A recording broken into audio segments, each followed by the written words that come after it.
Good morning, folks. Welcome to the NFL Sunday Morning Show post Super Bowl edition. I'll be the host for today, Nicky Stees. For some odd reason, my camera. Yeah, so we're going to go with this instead. But we're still here. It's still doing the show the same way. I'll be the host for today. Bo, James, thanks for joining me. And we'll kick this thing off. Bo, it was your Seahawks winning the Super Bowl, so congratulations. If you have a few words you want to say, go right ahead. Floor is yours. Yeah, I mean, obviously, wrapping up a pretty amazing season. And as much as people talked about the defense, I think there was it might have got underplayed as dominant as they were. Even watching them every week, I didn't realize that their numbers were quite where they were. Nicky, if you want to throw the slide up there that says power rankings, I don't know why it labeled it that way, but these are the numbers between the 13 championship season of the Legion of Boom versus this year's defense, and they are really, really close. The main discrepancy between the two is the takeaways. Legion of Boom was a far superior, ball hawk.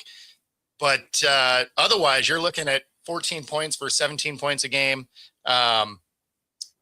This year's was actually better as far as total yards, significantly better against the run. Sacks were a little bit better. Third down conversions were a little bit better. So, I mean, really, the main difference between the two was the takeaways. But, I knew this was a dominant defense, but I didn't realize the numbers stacked up quite that much, especially when you think the Legion of Boom is lauded as one of the top 5 defenses all time. Yeah, that's an interesting comparison right there because they are pretty close and they kind of go hand in hand. But, I mean, it depends on where you lean toward. I mean, that's personal fan preference, but I know the Legion of Boom were the more marketable of the two, but both defenses were really good. Yeah, no, if you're just going after numbers, you're like, oh, wow, these things really stat. Now, if you're going after star power, obviously Legion of Boom was wildly different. But yeah, when you're just stacking stat for stat, pretty impressive what they were able to do this year. Yeah, so absolutely. And they played a huge integral role in your team winning the Super Bowl. So now we'll start off, James. This is where you hit the nail right on the head. You predicted that Kenneth Walker would win MVP, so congratulations on getting that prediction right. And as far as score predictions, none of us really got the actual score right, but I said 27-13, and that was just a few points shy of being correct. It was 29-13. So now we're going to get to your guys' overall thoughts on the Super Bowl. It's funny. You picked Walker to get the MVP. I thought Walker was going to get about 60 yards. He had that in 2 runs on that one drive. I was just like, oh, well, I guess he's going to have an okay day. I was holding on to it all day. I was like, oh, man, this guy's going to make me look like a genius. Right?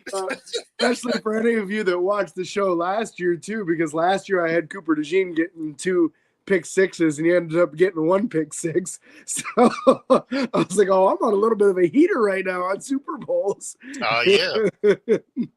But I was happy to see it, man. Being a Steelers fan and a Patriots fan have been pretty obnoxious over the last 20 years. And the last thing I wanted to see was them going back to power and being that high and mighty again. So I love the way they won the game with awesome defense, with a dominant run game that was very successful. And for a team that passed the ball really well all year long, the passing game was not the reason that Seattle won this game. It wasn't the reason they lost it either. They did just enough in that game. But I was really impressed with Sam Darnold's ability to break loose of a sack attempt in this game. He was really strong in the pocket, very good at making that one step or two, one direction or another within the pocket. And when somebody got their hands on him, he was able to just like twist his shoulders and shrug these dudes off. And people just were not getting him to the ground. They were hitting him, but they were not getting him to the ground. He was stepping through it, delivering the throw, and sometimes the throw was inaccurate, but he was at least getting out of it, not taking the sack, and then getting the ball out. And that is an understated thing in this game and a big difference between the two. Because when the Seattle defense hit Drake May went down. But when the Patriots defense hit Sam Darnold, Sam said, nah, man, I'm good. And he stayed up and just shrugged it right off. So I thought that was pretty cool. It's neat to see his reclamation project going from last year being so successful with Minnesota and this year being so successful with Seattle. Makes him look like a genius too, because he had kind of his choice. Going into free agency, there were a lot of teams that wanted Sam Darnold, and he makes the decision to go to Seattle. Obviously, a very good decision for him. So yeah, I was happy for you, Bo. Happy for all the Seattle fans. Happy that I look smart for once in a while here, and just a fun game overall, man. I love good defense. That's part of just being a Steelers fan. You love good defense, and that was just a swarming, awesome defense, man. The way they timed their blitzes just perfectly over and over in this game was just a thing of beauty. It's funny because you were talking about Sam getting out of some of those hits and the throws not being completely accurate. The Patriots are really lucky the front seven was getting home, because that one over the top to JSN would have been a walk-in touchdown because nobody went with him, so they're lucky that they had someone on him, and then he got lit up on the end of that too. And, but if that thing is 4 yards shorter, this game is wildly different. Walker could have had another score if it wasn't for a holding call. Like it was, and I always hate holding calls like that aren't next to the play. So you're just like, man, that was not necessary. But all of a sudden you're looking at a full-on blowout if either one of those hit. And this is I expected more out of the Patriots, I guess. The defense did what I thought they would do. They took JSN out of the picture, right? They bracket covered him the whole time. The Seattle defense was really good at stopping the seam routes. One of the things I said I was concerned about, that you could exploit them all year. They had that completely shut down. And I was just like, oh, okay. Like, we watched some film. Let's go. Speaking of they watched some film, I saw a really cool breakdown somebody had on a tell from the left guard for the Patriots. He was eyeballing his blocking assignment pre-snap. And very clearly the Seattle coaching staff picked up on that, and they were able to time blitzes right through his gap and basically cause a lot of misdirection and have a lot of success blitzing on that side, and that was part of it. Part of it was just beating Will Campbell like a drum every single play, too. That poor dude. That one sack where you wrapped your arms around the guy and tackled him and the quarter. Like, come on. Yeah. You can't lose your assignment like that. Yeah, you're getting big boyed at that point. Oh, yeah. But now the next question is about Kenneth Walker's future. Do you think it's a bright future, Bo? A bright future? Of course. In Seattle? I don't know. He's a free agent, just won the Super Bowl MVP. So teams are going to throw some money at him. Seattle historically does not overpay for running backs. It's also why they have a tendency to draft multiple, right? So you drafted Kenneth Walker in the second round. The next year, you draft Charbonnet in the second round. I would not be surprised if they allow Kenneth Walker to move on. And, Charbonnet is going to come back about halfway through the year. Halani, although not amazing, did maximize his touches. I wouldn't be shocked to see Seattle draft another guy in the second or third round. Now, they only have 4 draft picks this year, so that is a little bit of a concern. But they only have a first, second, third, and a sixth. That's it. Oddly enough, not the worst draft haul that they've had. Back in 2021, they had the least amount in NFL history with only 3 picks. So it's not like something, and they bombed all 3 of them. So good job. But, so it's not a scenario that they're not familiar with. So they may go ahead and draft another running back, move on from him. Another guy I wouldn't be surprised if is gone is Tariq Woolen. He had his meltdown in the NFC Championship game. He tends to be out of position a lot. He was again during the Super Bowl. That first score was him just getting torched. And, as soon as you saw the route, you're like, like they hadn't even thrown the ball yet. You're just like, man, that's 6. Like, so yeah, no, Seattle's going to lose a couple of players. Most impactful though will probably be Walker. Yeah, I agree with Bo 100% on this. When somebody wins Super Bowl MVP, usually there's if they hit free agency immediately afterwards, it's like a bidding war in free agency. And it would be kind of crazy for Seattle to overpay to retain him. Not that I think that he's a lesser talent. Obviously, I think very highly of him, or I wouldn't have picked him as my Super Bowl MVP candidate. I really like his running style. I think he's pretty awesome. I remember watching him at Michigan State when he took Connor Hayward's job from him. But he's going to get paid. He's going to get paid, and I would expect him to get paid very well because of a combination of athleticism, performance on a big stage like this, and his age. He's only like 25, isn't he, Bo? Like, he's a young cat still. Yeah, so that's just super ideal for teams, seeing a guy coming off of playing so well right now. He's got the low center of gravity that you're looking for. He's very good at making people miss in the hole. That's a real talent right there when you're in between 2 blockers right in the middle of the line of scrimmage and somebody has you dead to the rights and you're able to juke them up and make them miss. That's an impressive talent. So I figure somebody's going to pay him a lot of money this offseason, and I expect him to go elsewhere. I'm sure he'd love to stay, but it's just going to be one of those things that it will be unrealistic for them to spend as much as what other teams are willing to spend on him. It's tough once you win that Super Bowl trying to keep that nucleus together. Everybody wants pieces of your team now.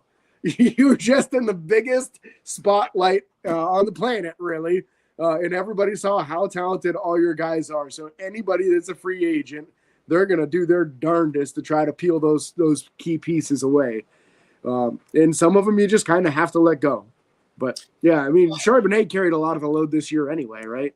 Yeah, that's the thing, is Charbonnet was on the precipice of taking over running back 1 duties anyway, right? And Walker has had an injury history here in Seattle. So, he was mostly healthy this year, but, he hasn't been through the course of his career so far. But when you look at the teams that have a ton of cap space, this is where I think, they get outbid, is there's this Raiders team that has our offensive coordinator as their head coach that has an insane amount of money to play with. There's also this team that we saw in the Super Bowl that has an insane amount of money to play with, and they're not paying a quarterback anytime soon. So both those teams could get better with Walker on the roster. I understand the Raiders have Genty, but imagine a dual-headed monster with Genty and Walker. That's a scary running back room. Mm-hmm. So there's some teams that could throw some big money at him that won't tank their cap, whereas Seattle just doesn't have that much to play with. They are in a favorable cap position, right? I think they're like top 10 when it comes to cap space, but you're not going to bury yourself in a running back when you have another one. One that you were basically trying to give those first team duties to anyway. So yeah, unfortunately I don't see him being there. And Donna, you let him leave because of money. Like, it's simple as that. If this was any other sport, we wouldn't even be having this conversation. He'd be coming back. But because football has a hard salary cap, you can manipulate it a little bit, but like, the cap is the cap. So, unfortunately, that's why you see some of the parity, though, right? Is because everybody has that same cap. So unless you're dysfunctional, Jets, Browns, looking at you, you can right the ship, because you're going to get opportunities. Whereas when you're talking about baseball, basketball, you're just like, oh yeah, the salary cap, that's cute. We're just going to pay more.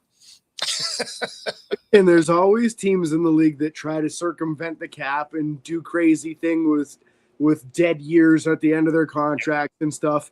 But that's how you end up in a situation like the New Orleans Saints did, where every year the offseason hits and you're $100 million over the cap already before free agency even starts, and you have to go through and cut all these guys off your team that you'd rather keep, but you're so far in the hole because you manipulated the cap in a way that you can, but will catch up to you.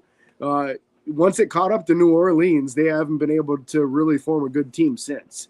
They're working their way back out of it. They're finally getting closer and closer every year, but that can put you in a really bad financial situation for 5 to 7 years when you do something like that. No question. And it's only dumb if it doesn't work, though, because when the Rams did it, they got a ring, and you're like, y'all are geniuses. And the Saints do it, and you're like, oh, you guys you messed up. Because, I mean, they went all in and barely made the playoffs that year. Yeah. So.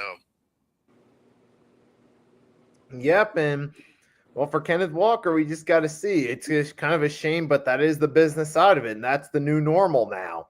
As far as the bright future, he'll definitely have a bright future. But here's the key with all running backs for the bright future part. Durability, because we've seen plenty of talented running backs either have their peak cut short due to injury, like a Priest Holmes, and ironically, his successor, Larry Johnson, or you have guys that stay healthy longer, like Marshawn Lynch, and had a peak last a little longer, or Frank Gore, who he played past his peak and was still productive. But that part ultimately, how long will his future be bright depends on his ability to stay healthy. Sometimes running backs are just one major injury away from their peak being shortened. And I think that's why a lot of teams stopped paying them such big money, Yes. Is that, oftentimes for guys in that position, once they hit 29, 30 years old, the speed starts to drop off, and your ability to get to that hole before it starts to close is really lessened.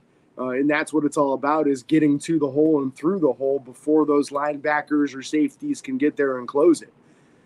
So, yeah, it's tough. I mean, I got high hopes for the kid because he's young. I think he's going to get a good payday because of that. If he were coming off a Super Bowl MVP and he was 30 years old, I would say there's a decent chance that he'd be staying in Seattle, because I don't think he'd be getting overpaid in free agency. But a combination of athleticism and his age, he's likely to get paid. I'd expect him over $10 million a year. Yeah, I'd be really surprised if he doesn't get that somewhere. Yeah. And I mean, honestly, if you're Seattle, then at the same time you take a look at another, potential free agent in Breece Hall, right? Because him staying healthy as the number one back hasn't worked out, but he'd be splitting duties with Charbonnet, so that could be a thing. And you could get Breece Hall for, a relative deal compared to Kenneth Walker. Mm-hmm. And Donna, Nicky does speak. I mean, he probably was playing solitaire over there, but I mean, some backs, hey, sometimes some backs are better as the number 2 than the number 1. Oh yeah. It's just part of the game.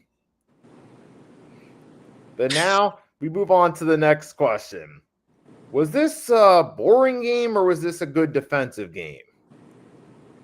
I mean, I was a defensive player, we couldn't gain any rhythm, field position. We got to get into drives better offensively. Defensively, we've been really good against the run lately, and we weren't. And, again, we were just playing catch up. And we did a great job in the red zone, and we competed. But unfortunately, I think the turnovers, ultimately costed us. And I appreciate the way that the guys offensively battled and competed, but just not enough consistent, execution.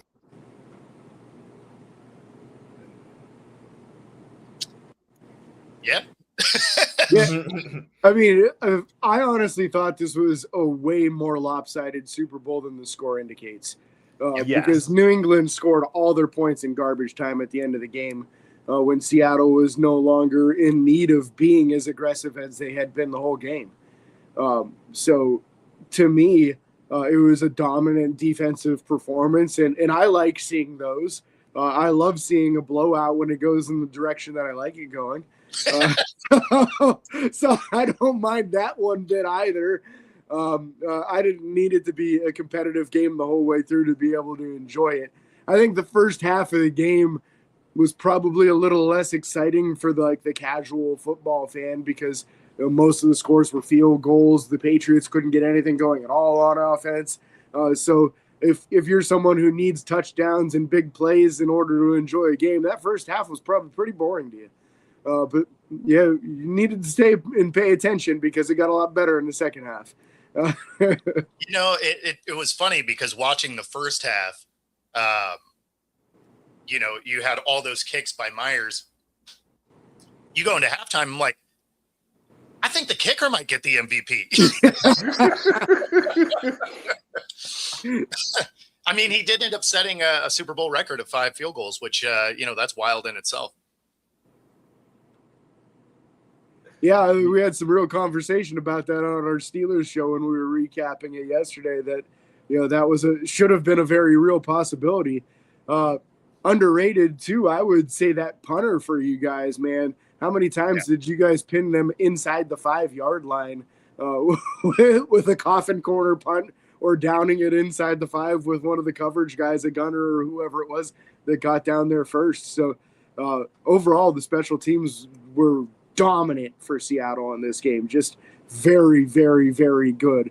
And that's why they always say there's three sides, right? It's not just offense and defense. The special teams is important, and the special teams constantly put New England in a very long down to go, yardage to go situation to start their drives. And they made sure they at least got scores on these drives. They got in range and they at least got their field goal every single time. And sometimes just grinding away and getting those field goals is still enough for the other team to start feeling, dang, man, like not only can we not get anything going, they're scoring every drive. Might only be field goals, but they're scoring every drive. Like, it's still a defeating feeling on the opposite side when you can't get anything going and the other team is successful. Well, especially just how much it chews the clock up too. Mm-hmm. Because then you're just not getting off the field on third downs, and they get down and you hold them out of the end zone, which, is a little bit of a moral victory, but you just keep falling further behind. And then, and then the second half happens and it really opens up. But, that second score by New England was really predicated by that first one, because it looked like they wanted that shutout, and then Reek got torched. And then after that, they're like, okay, prevent defense. Let's just, let's just get the time off the clock now. Our shutout's gone, and they end up giving up another score there. But it didn't seem like they had the same push after that touchdown, that first touchdown. I mean, hey man, it depends on which way you look at it. I mean, on one hand, both defenses played really good. In New England, to their credit, they did their best they could to contain them, but they held them to field goals in the first half, so they did something. Outside of Kenneth Walker running all over them, they at least were able to keep them out of the end zone. Then once the interceptions, turnovers started to roll in, that was the real game changer where Seattle took away the game. And to your credit, James, it was a lot more lopsided than the final score said. Yeah. It certainly was. So on one hand, it was good for defense. For some people, it might have been boring depending on whether you were neutral or whoever. I mean, obviously for Bo, it was a great game. Yeah. Just like last year, it was a great game for me and Mitch. I just like that it wasn't super stressful, right? By halftime, you were like, New England just can't move the ball. You're just like, okay, like I understand we're not having some huge lead here, but it felt like it didn't matter, right? Like you were looking at that lead and you're like, yeah, I feel pretty confident about this, considering they go like 3 or 5 and out, and you're just like, okay, like I'll take that all day. Yeah, wasn't it something crazy like New England only had 2 first downs by halftime? Like Exactly. it was pretty dominant. They couldn't get anything going. And the first downs were, I think, both big chunk plays. There was like a 20-yard pass and something else that was over 10 yards that just by finishing that play was automatically a first down. But they just couldn't convert, man. And you hate to see it. There were two things about this. Like one of the predictions that I had did hit was that AJ Barner was going to have some really crucial catches throughout the game. And then obviously he scores that first touchdown. The part that surprised me the most though was the refs weren't throwing flags at all. Like those guys could go out and mug each other and it did not matter. Right. Like the first half had one penalty for a false start on New England. That was it.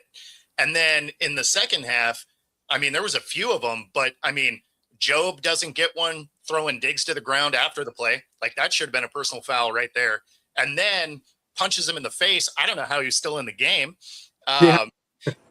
But then there was a pass interference on the other side where New England was like, basically just hugging JSN. And you're just like, okay, I mean, we're clearly flags don't matter in this game, which is fine. Like I'm fine with letting these guys play it out. But some of those you're like, I mean, Joe probably should have been tossed out of that game. And then New England would have hoped that because, who got that interception? Oh, Joe. Yeah. So, yeah, I mean, not that it would matter. If he wasn't there, there was no New England player anywhere remotely close to that. There was 3 other Seahawks that could have got that interception. So had he been kicked out of the game, someone had filled in for him, all things being the same, that's still a pick. But it was pretty crazy that they were just swallowing the whistle. Like they were not calling anything.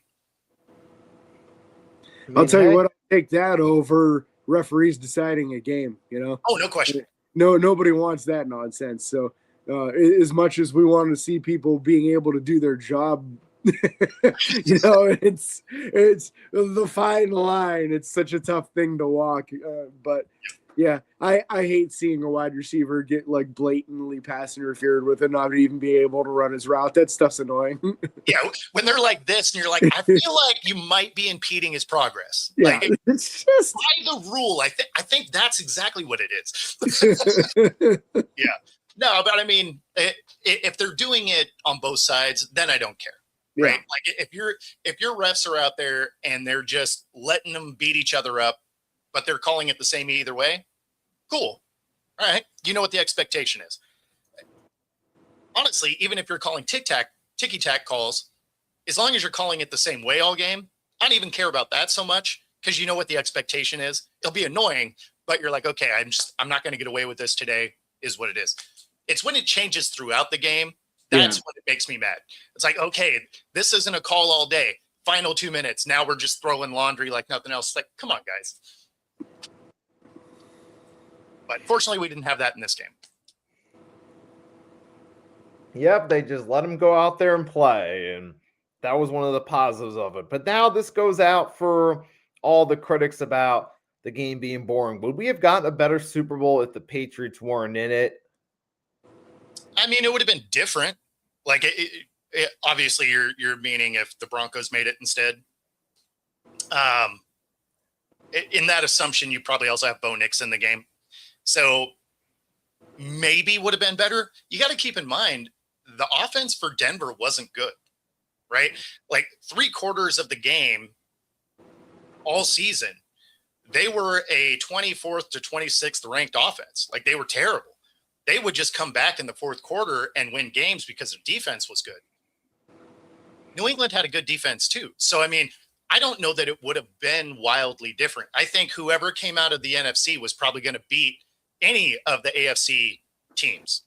I didn't see anyone really in the AFC side from the beginning of the playoffs. I mean, Bills included, that would have beat any of the NFC West teams. Yeah, let's be real about the other options coming out of the AFC this year. Obviously, Denver's the easy one to point to, but if they somehow pull off that win, we're looking at Jared Stidham starting in the Super Bowl. Exactly. That would have been much worse.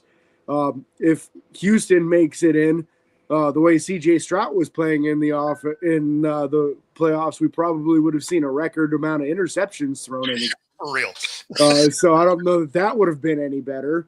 Which I guess that brings us to maybe the Bills.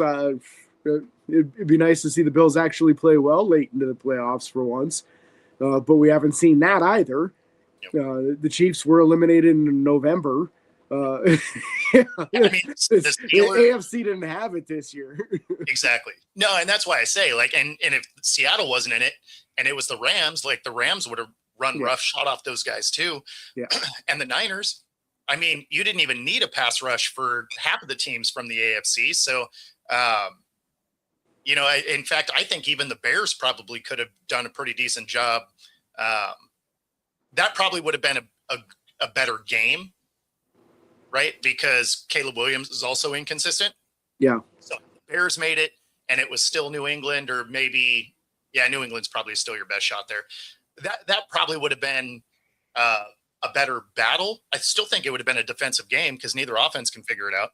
So, I just I didn't really see a scenario where the AFC really had a good shot in the Super Bowl.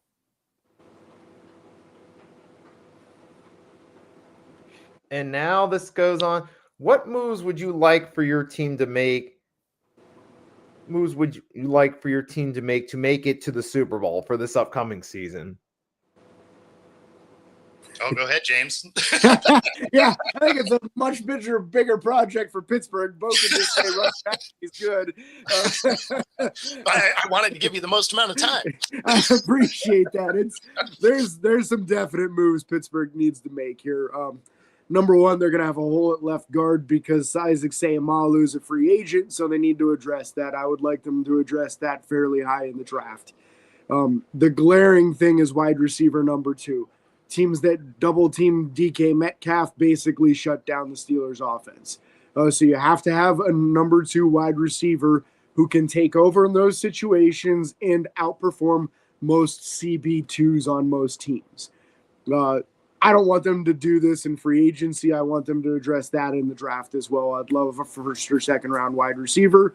If somebody falls in that first round, maybe even trade up higher into the first round to try to get one of those elite guys like Tate or Jordan Tyson. One of these guys, go get one of those game changers that would be a number 1 on most teams that might end up your number 1 down the road, but right now can fall into the number 2 slot.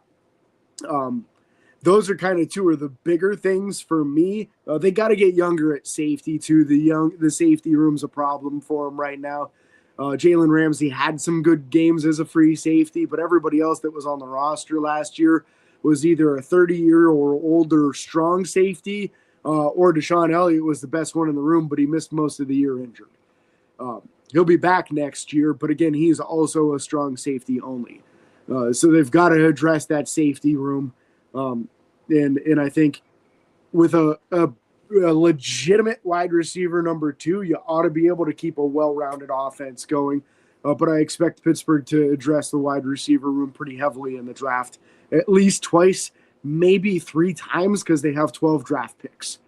And when your wide receiver room is that devoid of talent, there's no reason to not just keep on taking guys and see what you hit.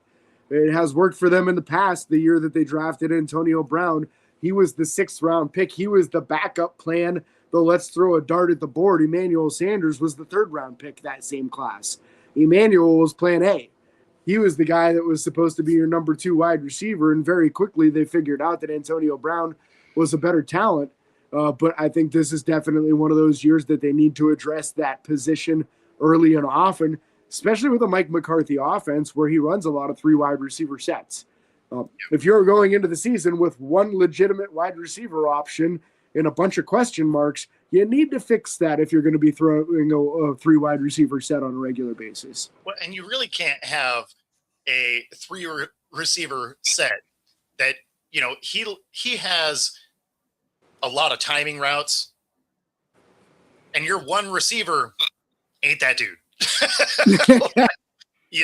So you got to find some talent. It does kind of have to be in the draft for you guys though. You guys have not historically been great in free agency, especially getting receivers and stuff. Yeah, absolutely. Now, drafting wide receivers, on the other hand, they've got a pretty good track record on that side. Oh, they've been amazing. That's why I want them to go that way. Now, we're going to find out real quick here if Mike Tomlin had anything to do with his success drafting wide receivers. Being a former wide receiver himself and a former secondary coach, sometimes you got a better eye for talent in those positions when it's something that you did at a college level, something that you coached against at the professional level. Yeah. Maybe this had something to do with Mike Tomlin. We're going to find out because, the general manager's only been in place for a couple of years, and the wide receivers that they've taken under the new general manager have not been good. So there's a possibility it was the old general manager, but we're going to find out. They're going to draft some wide receivers. That's a fact. I mean, and since we're talking about the Steelers, you should play the DK Metcalf clip because it's funny if you're a Seahawks fan. The one that got I had a chance to play with some great players, man, from Russ to Bobby to Marshawn. Got a chance to Locke as well. Got a chance to meet some greats like Cam Chancellor, Richard Sherman. But it's just time for me to move on. I think it's the grass is greener, on the other side. Hey, that aged like milk. Yeah, that's a bad look for him, man. You got to take that personal if you're him. Where Seattle's big move was getting rid of you, and then they go and win a Super Bowl. Right? That's a bad look for DK. I like him. Pittsburgh needed him. For them, it was an upgrade over George Pickens. I know that George Pickens went off, but he went off because he was a number 2 facing number 2 corners. When he did have to play the number 1 role, it didn't go well, and he had meltdowns in that game, and he had a poor performance. He should stay in Dallas. He can put up huge numbers there for a long time with Dak throwing him the football and CD as the number 1 wide receiver. He should stay there. But DK is what Pittsburgh needed.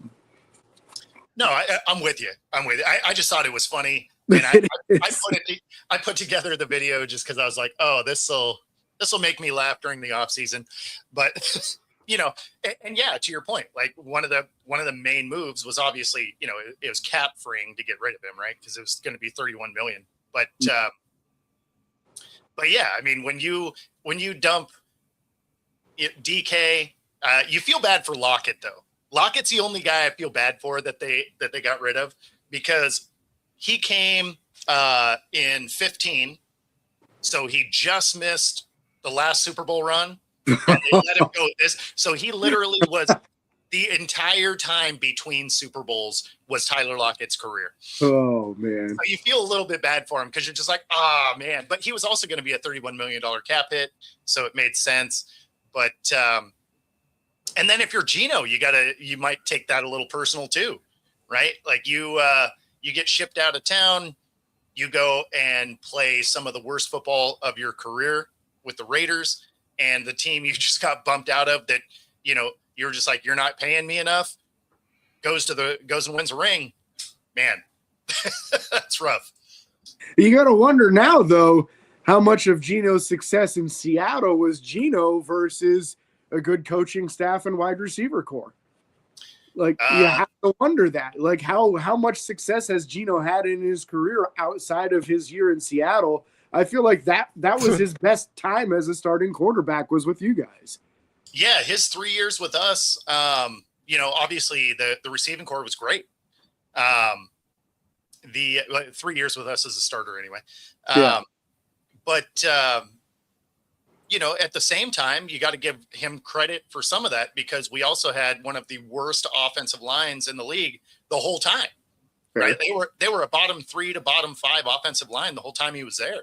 So, I mean, that's honestly why we were worried about Darnold is we saw how he played behind bad offensive lines. Yeah. And then one of the first things they did when they went and got him was like, hey, we're going to fix our offensive line. You're like, oh, I mean, okay. I feel like we probably could have done that to Geno and he would have been fine too. You know? So obviously, in retrospect, totally fine with how it went down. Yeah. You're right, though. You got to feel some kind of way if you're Geno and you're like, man, you never gave me an offensive line. I leave town, you bring in Charles Cross and Gray Zabel and really make some nice choices to solidify that offensive line. And he probably felt like he had five of the right guard there. No, 100%. Yeah, and he kind of did, right? Because we already had Lucas and Cross. They got drafted while he was here, but they were hurt, right? So then it was this like rotating cast in front of him. And of course, Bradford was one of those. So, they have that going for them. But yeah, I mean, they go get Zabel and then they go grab a couple of veterans for, center and a rotating piece at guard as well. And all of a sudden that bottom 3 to 5 unit became a, right around 10 to 12 unit. That's a huge turnaround in 1 year. Sure is. And you can do a lot of things when you have an offensive line that registers in the top 10 to 12, Mm-hmm. That's a very capable unit at that point. What do you feel about Seattle? What are you looking at? Is Bradford like the big thing? You got to upgrade the right guard. What's the story? I mean, yeah, but yeah, no, I mean, I don't know that you have to get rid of Bradford, right? Because like he has moments where you're like, okay, we're kind of seeing. I feel like his development just hasn't been fast, right? Yeah. Like when he's been good, he's been good. But then when he's off, like he's diving at nobody. And so that's where you need depth at the offensive line position. Obviously he didn't get a lot of play time, like basically none in the championship game. And then in the Super Bowl, again, they didn't really let him play. And the offensive line got, significantly better. So I do expect that they're going to at least bring someone in to challenge for that position consistently. Outside of that, it's really going to depend on what these free agents do, because, obviously with Walker going away, you have to address a running back issue, especially with Charbonnet going to miss half the year. Woolen, you just need another corner. I was actually kind of bummed when they got rid of Mike Jackson and kept Woolen. But then you also have like Boyamafe that is a free agent as well. So, you got some linebacker stuff you got to look at. So there are needs on this team to be able to try and run it back. What would you prioritize out of those? Assuming, let's just say all of those dudes leave in free agency, what are you going after first? You're going after edge rusher, running back? So I would be going after the offensive line. Yeah. I want more depth at the offensive line. I want to try and make that a top 5 unit, because then guys like Halani may not be the best back, but is effective. You give him a bigger hole, he can look a lot better than he is. Yeah. Right. Like when you think back to Seattle back in 2005, Sean Alexander wins the MVP, right? But they had the best left side of the line ever constructed. And so anytime he wasn't in, and it was Maurice Morris, who not a big back, not, incredibly fast, a smart running back. But when you could drive a tank through a hole, what he had was big days. So yeah, if you can upgrade that line a little bit more, then, you don't necessarily have to hit a home run with your running back, because you can kind of do it piecemeal until Charbonnet gets back. On the defensive side, it would be, you could go get a younger linebacker. Again, some of this stuff's going to have to happen in free agency, just because they don't have a lot of draft picks. So they're going to have to be very deliberate with what they go get. I do expect them to probably take a real look at a running back later, like maybe a 3rd round running back, something like that. They might even trade out of that 1st round. They may trade back. It's the last pick in the 1st round. So they may trade back with somebody that wants a 5th-year option on a guy, and, get that second for it, and maybe a 3rd, whatever kind of package they can get, just to try and collect a few more picks. because that 6th rounder wasn't even our pick. That was from a different trade. So, I mean, we only have 3 of our own picks. Yeah, I think that would be a smart move for them with that small amount of draft capital. Like you mentioned, this is not an uncommon thing for people to trade up into that 32nd position. And sometimes you can get a haul for that number 32 pick because of that 5th-year option that you mentioned. That was exactly how the Ravens acquired Lamar Jackson. They traded up to number 32 to get back into the 1st round to be able to put that 5th-year option on him. That worked out quite well for them. It was a great selection. So who is it this year that somebody would value that much to trade up for? Who knows? But maybe it's something again in the quarterback room because there's a lack of top-end talent, it looks like, in this draft class outside of Fernando Mendoza and some people like Ty Simpson. But after that, it seems to be a pretty large drop-off. Yeah, I mean, most of your 1st-round picks are going to be in the trenches. Yeah. Yep. So yeah, I mean, a lot of your skill positions are all 2nd and later rounds. Yeah, make sure your cooking staff is good because these big boys are going to need to be fed well. Real. Still awake back there, Nikki? So, yeah. Okay, so for the Eagles, I mean, they got a lot of free agents. One of the big keys actually is to fix the playbook would be one for next season because that was one of their weak points. Yeah. They still have a talented roster, but now you got guys, free agency, you got Jalen Phillips. He was a key piece as an edge. He's a guy you could bring in that could still help more in the long term because JT Jr. is in Jeremiah Trotter Jr. It's a nice feel-good story, but outside of that, Jalen Phillips is the bigger long-term piece. There comes a point where it's like, all right, you have the feel-good story of being Trotter Jr., but there needs to be more than that in the long term. And then tight end room, you got 3 tight ends hitting the free agent market. Out of the 3, Goddard would be the main guy to keep but due to his age and cap considerations, I could see the Eagles possibly looking for a tight end in the draft as a replacement.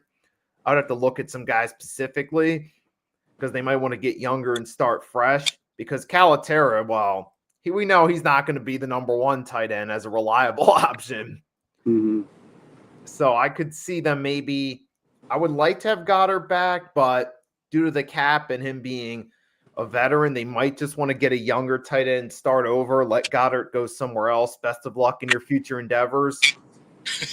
Like that. I could see that. I mean, the linebacker room, I mean, if you bring back Jalen Phillips, you still got him. You still got Zach Bond on a deal. And then, of course, you got even your defensive line. You got what's his name? Oh, yeah, you got Jordan Davis had his best year thus far. As long as he stays out of the buffets during the offseason, should be pretty good there.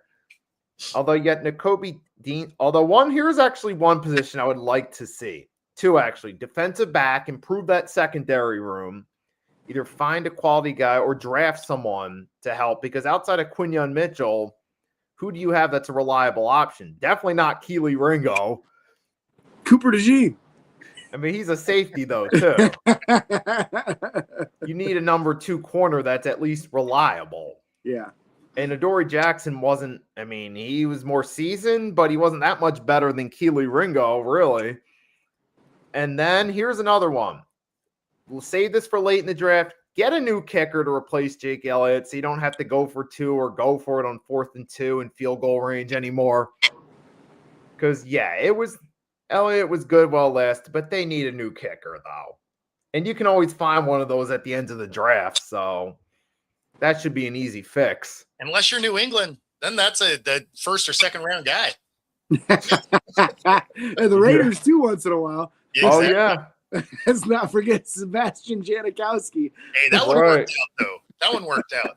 Yeah. Yes, that was good. What was that? The league's first 265-pound field goal kicker. Absolute monster of a human. Absolutely. Yeah. And But an amazing kicker. Yeah, that was a fun era, man, because back then nobody could kick a 50-plus yard field goal. Janikowski came in, and he had no problem with it. Oh, yeah. And then now 50 yards is just like a routine kick, and most of the field goal kickers are like 185, 190 pounds, and they can kick it 70 yards with no problem. It's insane how much that's changed. Yeah, the difference between what they let them do with the footballs has definitely changed the way kicks have happened, right? Like 50, 55, and I mean that was the outside of the range, and best of luck. And then you're seeing the same kickers now hitting from 65, no problem. And you're like, okay, there might be something to them getting to prep the ball way differently than they used to, because I mean it just pops off their foot now. No doubt about that. Nikki, I got a couple ideas for you for your Eagles. Number one, if you need a tight end, Jonnu Smith is available. We're willing to give him up for a Happy Meal. That's plenty as far as trade compensation. And then I don't know if you've seen this or not. There's another trotter coming out in this year's draft class. This is the younger brother of the one that you've got on the squad right now. So you could have another trotter and collect them all just like Pokemon. That is hilarious. I mean, it's possible, but I would have to look into it first to see if that's something I would actually want, because it sounds cool at first, but I want to see if this guy's actually suitable, can fill the role in the field. Time, you don't. He's another big thumper, just like the other one. Yeah. So I'm but curious what you guys are going to do with that offensive line, getting rid of one of the more dominant offensive line coaches, over the last 15 years. Right. I know is it going to become a self-coach situation? Kind of like, ironically, the Cowboys with Barry Switzer in terms of the offensive line side of it. We'll see. Or maybe they do find a suitable replacement. But I do know one guy, though, Fred Johnson's a free agent. I would like to see him come back. He was actually an underrated piece of that line over the past couple of years. The other coach I was surprised to see leave, obviously your offensive line coach, that one was a shock to me. But James, your special teams coach getting let go was a huge surprise to me, because that was the one unit that was actually good. Yeah, it's a mixed bag. Yeah, it's one of the things I warned Steelers fans of, because so many of them were so gung-ho about getting rid of Mike Tomlin that they didn't think about the foresight of who else would leave when that happens. Usually when your head coach leaves, there's a massive turnover within the coaching staff. Yeah, it's rare that a lot of guys stay. In the end, our quarterbacks coach and our middle linebackers coach were the only two guys that are on the new staff. And I specifically warned the folks on my podcast, because a couple of them are from Edinburgh, which is just south of Erie, Pennsylvania here. And Danny Smith went to Edinburgh University, so he went to the college there. So obviously people in our area absolutely love Danny Smith. He's an amazing special teams coach, but Danny was doing it on his own with no assistant. And the one problem Pittsburgh had was the return unit. Yeah. Kicking game was great. Chris Boswell's been incredible. The coverage unit's been out of this world. They've had guys going into the Pro Bowl on a regular basis just because of their kick coverage capabilities. This year, Ben Skoranek went. Previous years, Miles Killebrew was going on a regular basis. They were scheming up multiple punt and kick blocks every single year, but they just couldn't get a return game together to save their lives. This year, I think their two starting return men on kickoffs were ranked 56th and 58th out of all kick return men, which is pretty awful that many guys on that many other teams ranked above your two guys. They just can't figure that part out. So, well, and it's funny because it wasn't even a problem with once they caught the ball. They were actually pretty good at the returns. It was just you guys muffed kicks like nobody's business. That was crazy to me.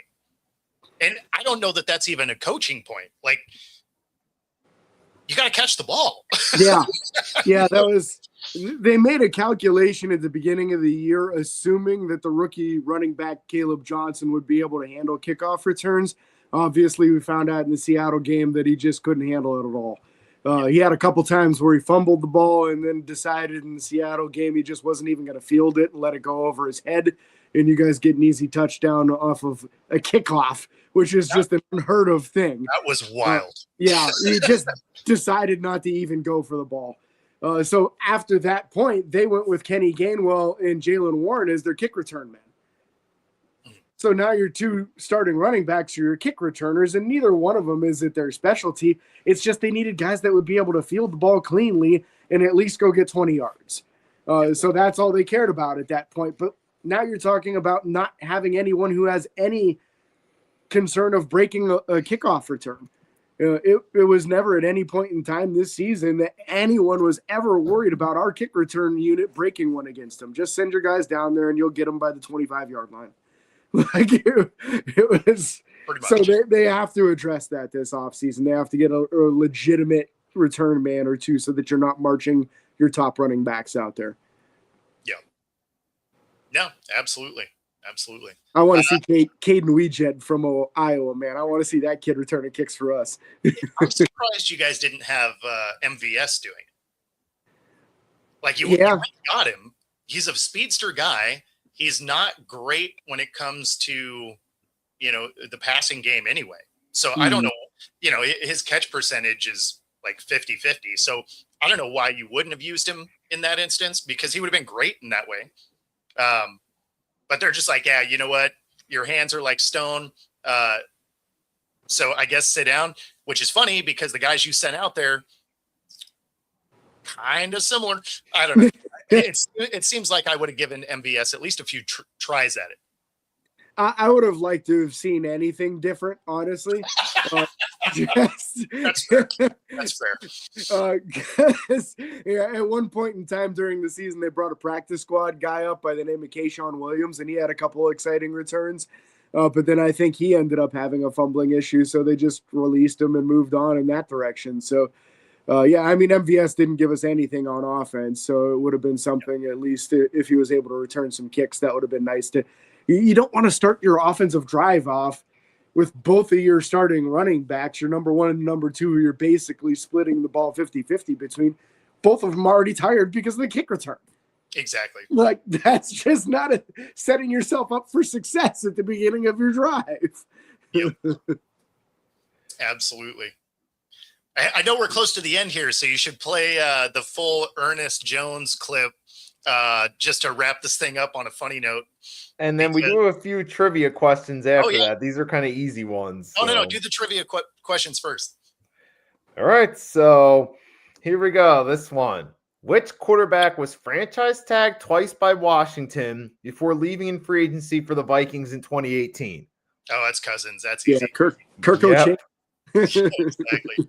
Well, I think he's also just one of the only QBs to ever be franchised twice. Yeah. Yep. And the next question, which team signed Chandler Jones in 2022 after he left the Arizona Cardinals?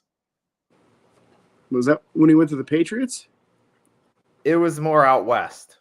Oh. Yeah, I guess I don't know offhand. Right. Yeah, I don't have any other good guesses. It was a team in the AFC. Was it like a Chargers or something? It's same division, so warmer. Raiders, yep. Okay. And then last but not least, I think you guys know this one. Which quarterback did the 49ers give up 3 first-round picks to get in 2021? Oof, man, that Trey Lance trade was rough. Yeah. Forever goes down as a pretty bad look for them. Hey, kudos to their front office for not doubling down on it, though. As soon as they realized they didn't have their guy, they were just like, hey, you know what? Yep. Yeah, because it's a lot easier to say, nope, we just got to give him more time. This kid's going to be fine. Yep. It's a lot tougher to admit that you made that mistake and move on and go get another guy. Yep, and they certainly did. So, everyone, thanks for tuning in. I hope you enjoyed this. Before we go off, we got a little clip for you guys that Bo was kind enough to share with us. So, here we go. This was I'm going to keep it a book. I'm probably the last person that should have gave the mic to. The people that turned up, man. First off, I want to say shout out to Jody Allen. Shout out to John Snyder for making this all possible, man. Shout out to Coach Mike McDonald for helping us get to this point. And but also, shout out to these badass motherfuckers who take the game.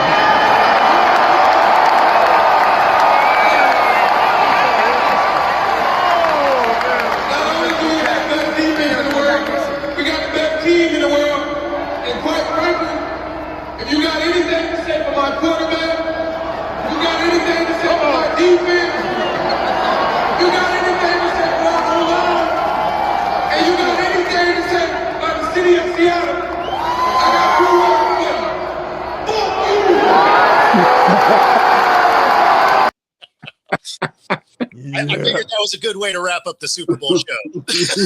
All right. If you guys got anything you want to share before we go, floor is yours. Go ahead. Yeah, nothing crazy for me, man. Just off-season talk. We're getting into scouting combines right around the corner here, about a week and a half away from the NFL scouting combine. So an exciting time of year for mock drafts and that sort of thing. All right, we got Tuesday's my big day at noon. Got the 3-Point Blitz episode 47, and then at 8, you got Everything on the Table. Steve's an Agent with me and Agent Warrior X on the network. Both those coming Tuesday. Now we're going to kind of switch from my shows a little bit more into basketball, being mid-February into March. So we'll see a slight switch in content there. We'll still get some free agency discussion, but we're going to talk a little more about basketball there as well now that we're in football off season. Yeah, and I'm with you there too. Like our daily show, we're going to be talking more well-rounded sports now that football is done. Of course, the Olympics, and then we're starting to look into next month where you start having some actual MLB stuff happening. You got March Madness, obviously. And of course, you have the beginnings of Major League Rugby and arena football, and all that stuff is starting to kick off, by the end of March. So lots of stuff coming up, but we do have this couple of week lull where you have the sadness of the end of the NFL. All right, guys. So thanks for tuning in. For Nikki, Steves, James, and Bo, have a great rest of your Sunday. We'll catch you next week. Peace.